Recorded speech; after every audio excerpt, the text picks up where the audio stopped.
হাসপাতালে যাই, ওখানে আওয়ামী লীগের হারে ট্রিটমেন্ট পায়, বিএনপির হারে করে অবহেলা পালাইয়া রাখছে। জামাত হলে তো কথাই নাই, উল্টা কজে ইনজেকশন দিয়ে ওরা মাইরা পায়। হাসপাতালে নাই, স্কুল কলেজে নাই, বিচার আচারে নাই। দিঘিতে আপনি মাছ পালাইবেন, আওয়ামী লীগের পোলাবেন তুলে নিয়ে ওরা মিছিল করে, ওদের বনভোজন খায়। তো এই দেশের স্বাধীনতা কোথায় ছিল আপনি আমার বলেন? এই মাশরাফি মুর্তজা আপনি কিসের বিজ্ঞাপন করতে যাচ্ছেন? টেন্ডুলকারের কথা মাথায় নেন। $1 বিলিয়ন, 1 বিলিয়ন মানে বুঝছেন, ইন্টারন্যাশনালি বাজারে $1 মিলিয়ন একটা সংস্থা ওনাকে বলছে মদের তুমি একটা বিজ্ঞাপন করো। বলছে আমার দেশ আমি প্রতিনিধিত্ব করি, I am the symbolic person of India. আমাকে $1,000 বিলিয়ন দিলেও আমি পারবো না যে নতুন প্রজন্মকে নেশায় উদ্বুদ্ধ করতে। আপনারা, উনিও তো ক্রিকেট প্লেয়ার, আপনিও তো ক্রিকেট প্লেয়ার, আপনি এরকম ইতিহাস হতে পারলেন না কেন? আপনি ইয়রন যে ধরেন আপনাকে 2 কোটি টাকা দিছে, 1 কোটি টাকা দিছে, আপনাকে ব্যবসা বুঝতে হবে। আপনি এই ব্যবসাকে পুঁজি করলেন, আপনি তখন ক্ষমতাকে লাথি মেরে দেন না ভাই। যেই ঘর আপনার জ্বালাইছে ওরা তখন আপনার ঘরে দাঁড়িয়ে যাইতো যে ভাই উনি দলীয় কোঠা চায় নাই, ক্ষমতা চায় না, আসন চায় নাই, সাধারণ মানুষের জন্য ঝাঁপিয়ে পড়ে আর সাধারণ মানুষের জন্য দাঁড়িয়ে গেছে। দুঃসময়ে বন্ধুকে চিনবেন, আপনাদেরকে চিনা হয়ে গেছে এই বাংলাদেশের যুব সমাজ। এই জন্য আপনার চিহ্ন রাখবে না। কারণ কিছু মানুষ যদি আপনি আঘাত করেন, ওকে দেখলে আপনার আঘাতের চিহ্ন মনে হয়। আমার এই সিম্বল, আমার এই হতাহতের সিম্বল আমি একদিন বলতে পারবো, আমরা যারা গুলি খেয়েছি বলতে পারবো এই দেশের জন্য 2 রাকাত নামাজ পড়ে আমি নেমেছি মাঠে। আল্লাহর কাছে বলছে আল্লাহ যদি মরে যায় আপনি সম্মানের সহিত মারবেন, কিন্তু ওই চামচামি করে তেলামি করে শপথ গ্রহণ করে এই দেশে বাঁচতে চাই নাই। সেই সম্মান হয়তো আল্লাহ আজকে দিয়েছে, আজকে বুক ফুলিয়ে কথা বলছি। আমি লাস্ট একটা কথা বলি, যেটা আমাদের 14 গ্রামের জন্য একটা নজিরবিহীন ঘটনা হয়ে থাকবে। আমার এখানে আমাদের এলাকা, যেহেতু আমি এর আগে যারা আজকে 14 গ্রামের এই কথাগুলো শুনবা, আমি 14 গ্রামে পিস্তলের মিছিল করিয়েছিলাম, যেটা বাংলাদেশে কেউ করে না। আজকে আমি কথা বলি, এটা আমি সন্ত্রাস কথা বলছি না। আমি তখন বলেছিলাম কুকুরকে মুগুর দিয়ে দৌড়াতে হয়, কুকুরকে মুগুর দিয়ে দৌড়াতে হয়। এই আওয়ামী লীগের যারা তখন পিস্তল পিস্তল করতো, আমি বলছি তোমাদের কাছে কি পিস্তল নাই? সবার কাছে পিস্তল আছে, এটা কেউ স্বীকার করে, কেউ স্বীকার করে না। ভাই অস্ত্রের প্রতিকার তো অস্ত্র দিয়েই করতে হয়। মুক্তি দেশের যারা এই যে আজকে আর্মি আছেন, তা আপনারা হাত দিয়ে যুদ্ধ করেন না, কারণ আপনারা অস্ত্র নেন কেন?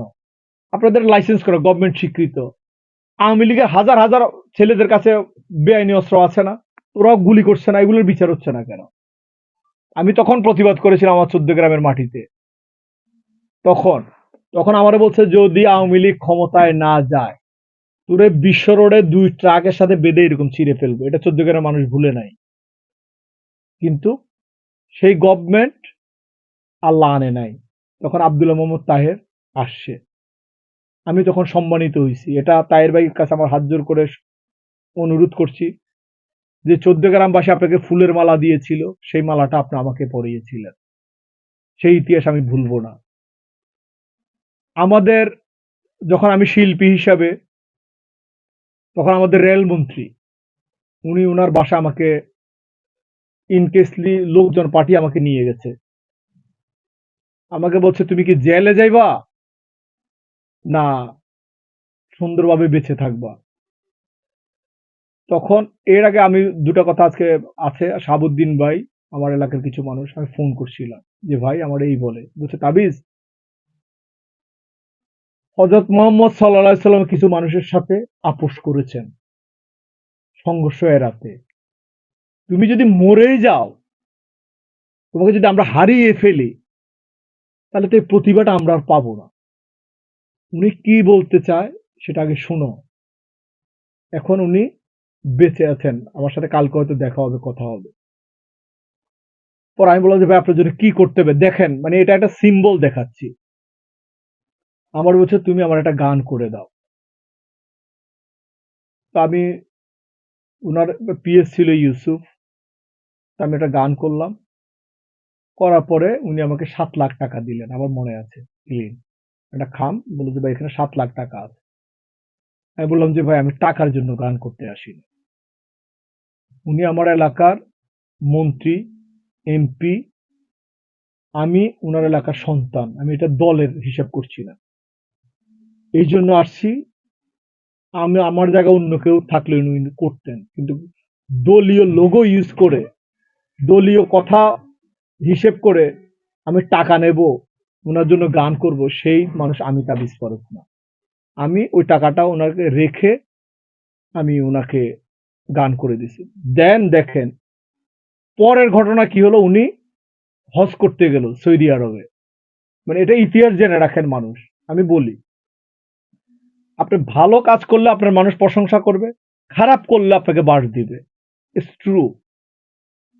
পরে উনি হজে যখন হজ করে আসলেন, আসার পর আমাকে আবার একদিন উনি ফোন করলেন, উনার পিএস, ভাই আপনাকে একটু ওনার বাসায় আসতে হবে। আমি তো ভাই জানা মতো কোনো প্রবলেম করি নাই, আমি ওনার বাসায় যাবো কেন? বলে যে না, বসে আপনার বাসায় আসো, ওনার সবাই বস বস বলে। আমি গেছি, যাওয়ার পর ওনার যে ওখানে নিচে আছে, ওনার বলছে জুতা খুলে যান। বললো যে ভাই আমি জুতার মধ্যে তো ময়লা পারে এসে নেই, মানে নোংরামি কিছু লাগে এসে, আমি জুতা খুলে ওনার বাসায় ঢুকবো কেন? হোয়াইট হাউসে কেউ জুতা খুলে যায়? সংসদ ভবনে কেউ জুতা খুলে যায়? আপনারা আমারে বলেন, উনার বাসা কি হোয়াইট হাউস থেকে মানে ইম্পর্টেন্ট কিছু? ওটা কি হসপিটালের ইমার্জেন্সি? দিল দরদি মানুষ। আপনি যখন এই ওই যে শেয়ার বাজারের মতো একটা ই কমার্স শপ, ই অরেঞ্জ, ভাই মানুষ যারা প্রকৃত রাঁধুনি, এরা ভাত টিপে না, ফেনা দেখে, ফেনা দেখে কয় যে ভাত হয়ে গেছে। ভাই এরকম না? আর যারা আমাদের মতো নতুন ব্যাচেলর লাইফ থেকে ধরেন যে ভাত 3 বার টিপে, একটু না আরেকটু, আপনাকে তো একবারে টিপা শেষ। আপনার আবেগটা গভর্নমেন্ট ইউজ করছে, নায়ক ওই যে ফেরদৌসের মতো। কিন্তু আপনি যে 2 নাম্বার, এটা কিন্তু মানুষ বুঝে গেছে। ভাই আমাকে বাংলাদেশে মিনিমাম 100 জন, 100 জনের উপরে হবে। এই আমি যখন এই কথা বলছি, ওই যে আমার দেশে আমি স্বাধীন নেই, বলছে তুই শালা তো রাজাকার, আমার এমনি বলছে। আমি আমার সাথে আমি স্বাধীনটা কোথায় আছি আপনি আমাকে বলেন? হাসপাতাল